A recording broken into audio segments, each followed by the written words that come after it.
بسم الله الرحمن الرحيم.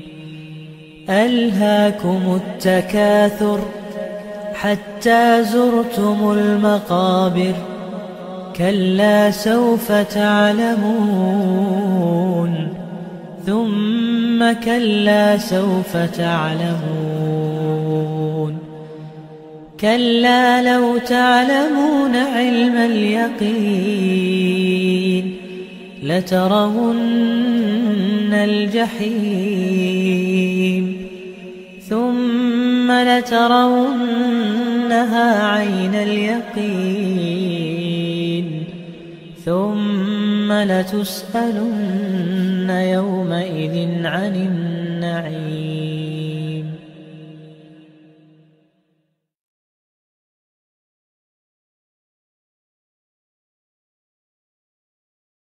بسم الله الرحمن الرحيم. ألهاكم التكاثر حتى زرتم المقابر، كلا سوف تعلمون ثم كلا سوف تعلمون،